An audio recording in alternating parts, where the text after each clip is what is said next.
Welcome to the Central Florida Metal Detecting Club's video of an evidence hunt we recently performed for the folks down at the Kissimmee Police Department south of us here in Orlando, Florida.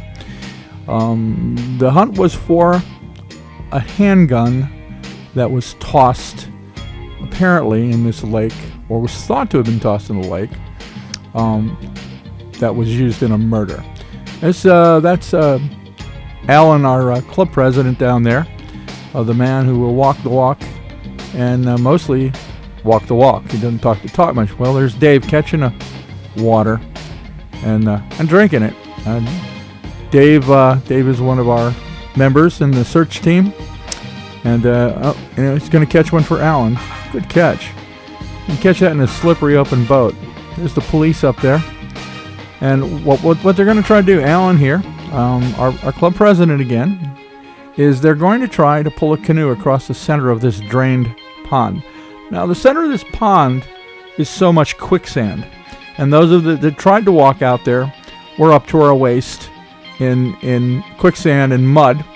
Not only that, of course, the snake population is kind of angry that they drained the lake, so there were at least 7 or 8 highly poisonous water moccasin snakes seen angrily buzzing around the lake there. So as we're walking through the mud, there are poisonous snakes out there. Anyway, this experiment is Dave seeing if he can pull his own weight, actually literally spinking in the canoe, as the police have put and the fire department delivered this rope, by the way, and tied it off on both sides of the lake. And they're positioning themselves carefully without paddles. They're using, as you can see, Dave whizzing along there. He's pulling the canoe ahead by the rope, and they're going to try to get Alan and Dave. There's Kathy standing off to the side.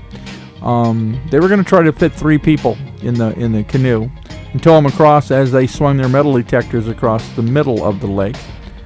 But it didn't appear that it would take the weight of 3 people, and just barely able to pull it along with 2 people.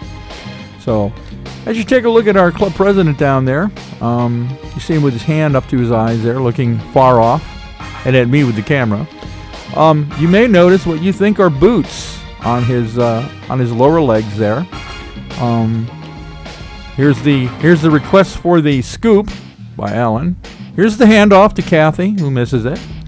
And here's the handoff of the scoop to Alan by Kathy, who also misses it. At any rate, you can see what looks like boots. Alan is wearing a pair of sneakers only.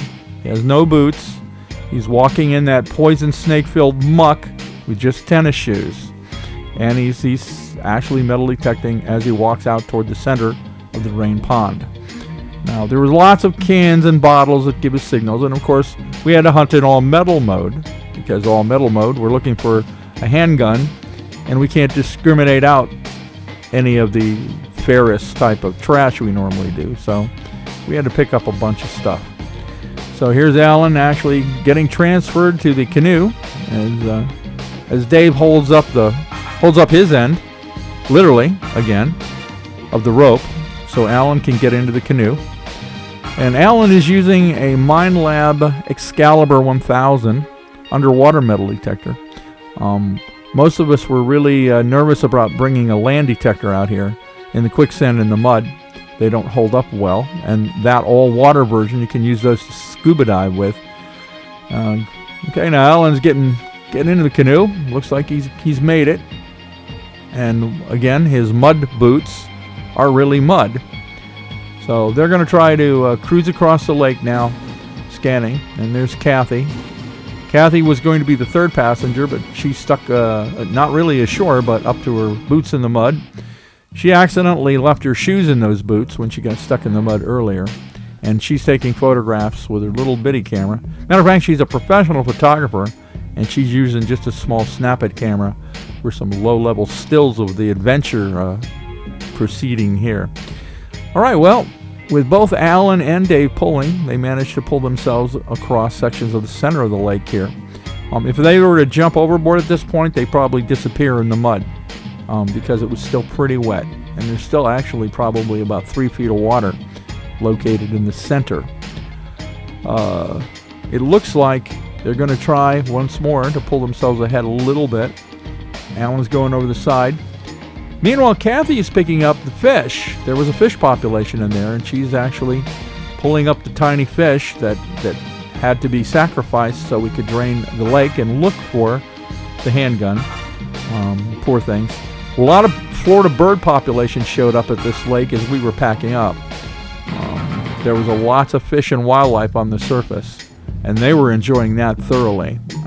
Saw a couple big catfish out there. We never did find it, the handgun, and it may not be there according to the police officers that asked us to hunt. But we did our part, and we think that helping the police in these situations is a win-win for the club and the police. Thanks for watching our video.